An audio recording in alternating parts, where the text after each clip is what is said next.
the deep ocean. It is the largest ecosystem on the planet, yet it remains largely unexplored. The more we unravel its mysteries, the more we discover how unique this alien world truly is. Far from a simple barren plain, the deep sea is home to complex habitats and life forms that defy imagination. But this silent world is far from safe.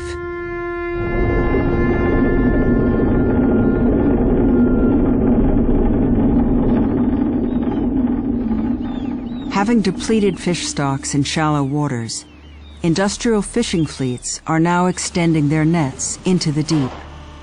Trawlers lower nets the size of football fields into the water. Weighed down by huge steel doors and with large rollers at the front, they are dragged across the ocean floor. These trawls turn ancient habitats into wasteland. So as the trawls are dragged along the seabed, they basically crush and destroy marine life that's living attached to the seabed. You could liken it to clear-cutting rainforest to get at the small animals actually living amongst the trees. So it's an enormously destructive way to fish. In these cold and dark waters of the deep, life progresses at a different pace. These coral reefs have taken thousands of years to form. They are stable, yet fragile environments, unaccustomed to disturbance. Some of the fish living here are up to 200 years old. Their populations, as well as the habitats on which they depend, can be wiped out by the single pass of a trawl net. The bottom line is we're dealing with very fragile, very rich, very unique ecosystems, and ecosystems of which we know very little, and they're being destroyed by deep-sea fishing without a full understanding of what's even there to begin with, much less what the impact is. What this means is that fishing fleets effectively are mining many of these resources. And in fact, our observations have shown very little evidence of any sort of recovery of these ecosystems. Often all you see is just bare rock left behind. Within less than a decade, we could completely exhaust deep-sea fish stocks and destroy the unique habitats in which they live. And because many deep-sea environments exist on the high seas, it is up to the international community to take urgent action. In 2006, environmental organizations, scientists, and some politicians called for a global moratorium on bottom trawling in international waters to be established through the United Nations. Among them were the delegates of Brazil and the Pacific island state of Palau. The oceans have a major role in enabling our life on the planet. Biodiversity in areas beyond national jurisdiction is the heritage of mankind. So it's in the interest of my country and all countries in the world that this wealth of life not be destroyed. The Republic of Palau is based upon its relationship to the oceans. We came together as the Pacific small island states to fight for a moratorium on bottom trawling. We gave up on a moratorium when the international community asked for time, and that time is now running out.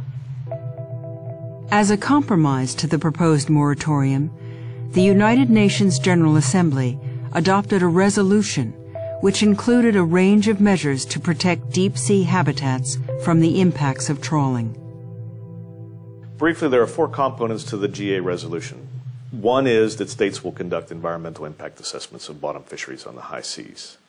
Number two, they will close areas where vulnerable marine ecosystems are known or likely to occur unless they can be sure that they will have a minimal impact by allowing fishing in those areas.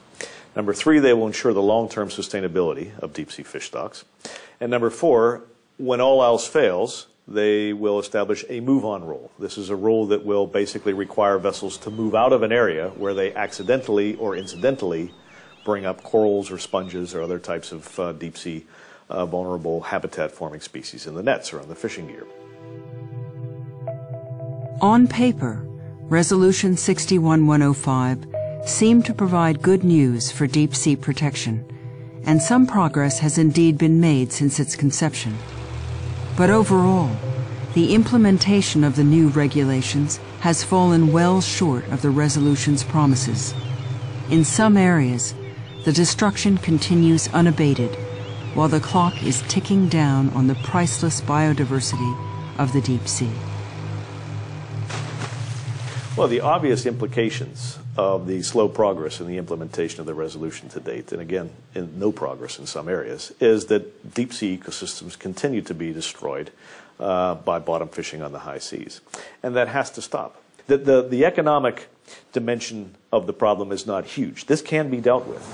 If the international community cannot come together to either stop the fishing or ensure that it's sustainable, I wonder how we're going to tackle some of the larger ecological problems facing the world. We have to ask ourselves, how much do we value marine ecosystems, and in fact ecosystems in general?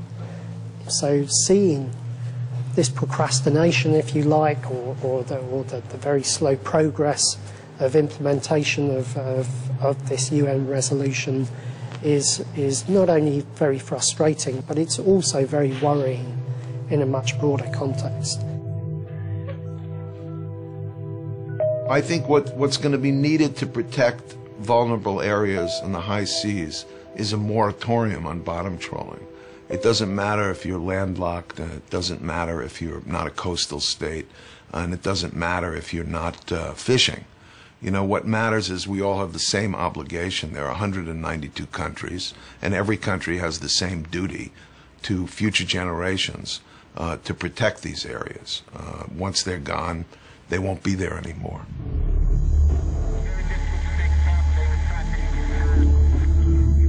As technology enables us to probe further into the secrets of the deep, we are only just beginning to understand the vast importance of this ecosystem for planet Earth. Safeguarding the future of the oceans is vital to the health of our planet, on which we all depend. Time has run out. Governments must take responsibility now to stop the destruction of the deep sea.